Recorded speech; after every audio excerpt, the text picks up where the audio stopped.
Hey, Jules Blessed Vegan, and as always, welcome to my channel. And for those of you who are new, I know you can benefit.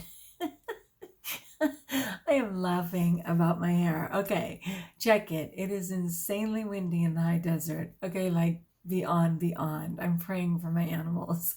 But it's not that easy to like bring horses in and so God will have to be on the case. But I just quickly braided my hair. And then this rebel was like, I don't want to. And then I was like, you know what? You do you. That is the message of the day. You do you. Oh my goodness, people. It was a very long day. My students came, which was pretty fantastic. Interesting for sure. They're always so quiet the first day, as if, don't panic, it didn't last long. Some of them found their voices all too readily, but it was a blessing to have people on campus. I was remembering earlier when we had first started the COVID, and my partner teacher, through the computer, of course, with the children online in the computer, had said,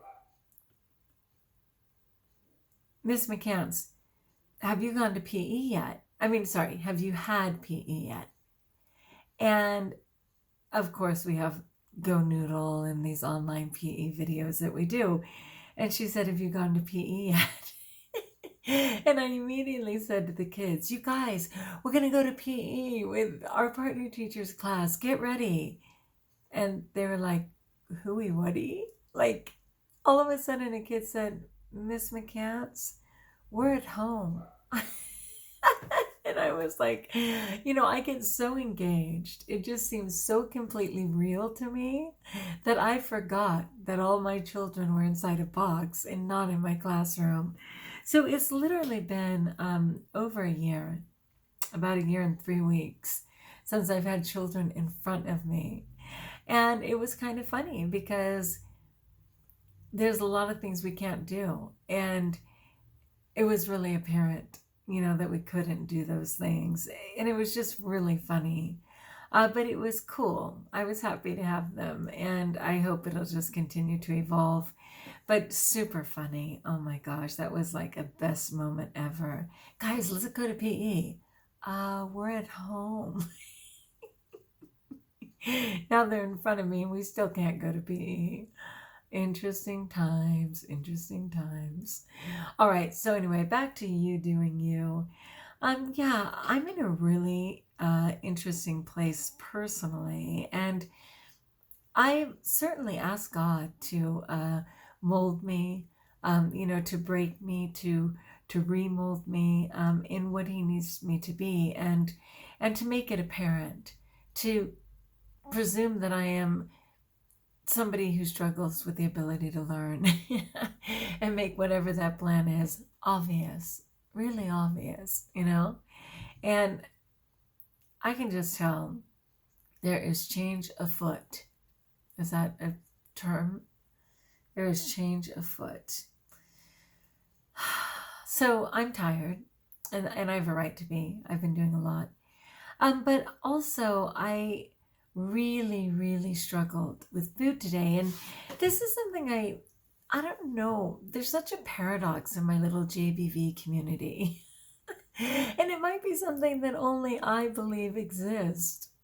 But it seems like there's kind of the vegan superheroes who seem enlightened and only look inside for their strength and guidance and possess all they need to. And then there's the humble 12-steppers who just go, I don't got it. If I had it, I'd be doing it. I don't. So I'm going to look for a higher power. I'm going to reach outside of myself. I understand that I don't possess all things within myself. And if I did, I wouldn't be sick. There's those who are certain that it's just personal strength and you just decide what the food is and quit being a victim. And then there's others who recognize grace in saying, I don't have that strength, but I'm open to growth. I'm open to God's will. I'm open to, the potential blessing of surrendering. And in surrendering every day, in surrendering every bite, in surrendering every moment, I will have the freedom of being able to engage in food like a normie, what I refer to as a normie. So I always I've been finding myself having a conflict when I start talking about one way or the other, because I just feel like either way, criticism will come. And that may or may not be true, and I wish I didn't care. But there's some people I really care about who, I'm not going to say want to shame me into submission, but sometimes almost imply that I need to wake up. So it's really interesting. That goes back to you do you, you be you. Okay, so in being me, here's what I mean about suffering from a compulsive overeating mindset and a food addict mindset. And I've expressed it recently and many times that I just, no matter what I'm doing, the obsession hits me. And it's not just a monkey. I mean, poor little coconut. How long have I had you, coconut? I haven't even had you a year. And we've already been through so much together. With your innocent eyes. I don't want to blame Coconut. I don't even want to blame Coconut's tribe, okay? And there's most certainly a tribe. But what happens is, I am not kidding you. The obsessive thought comes over me to consume food, okay, that isn't going to serve me. And as I am doing whatever it is, totally engaged in conversation with you, completely seemingly present while teaching, I'm engaged in whatever meeting, whatever it is, I split into seemingly present and this nightmare dialogue just pounding in my head, just boom, boom, boom. You need to eat this. You need to get that. When we get home, on the way home, you have to have, how are we going to, just boom, boom, boom, every single second. And I'm just trying to keep a straight face while thinking, oh my Lord. Okay, just so bad. And I'm just like, I believe, as a God person, I know it's kind of like one of my last things to really have to overcome.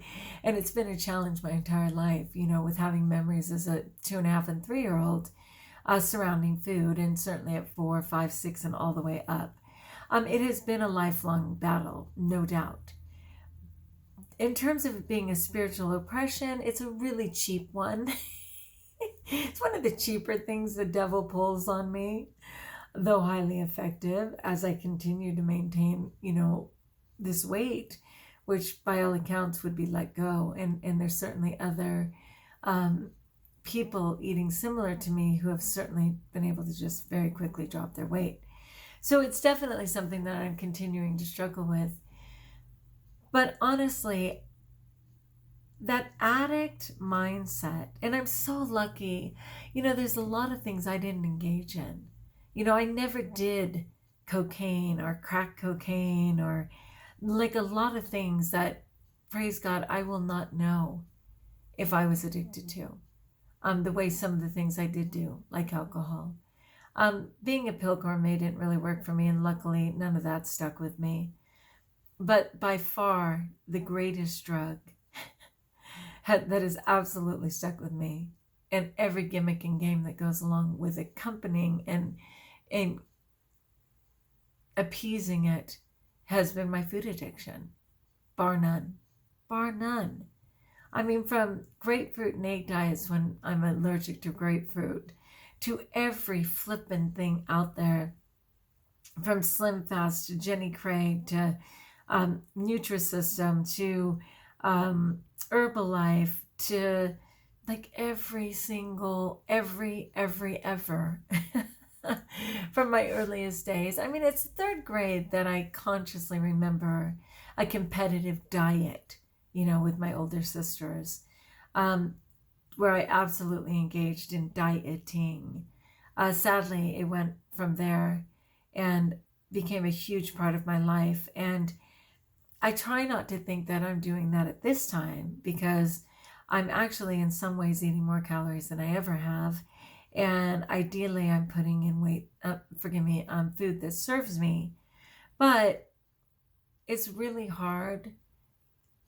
One day I do hope for the freedom to be able to eat intuitively, if you will, where I literally can trust my body on whether or not I've had enough, even if it's below the set calories for the day.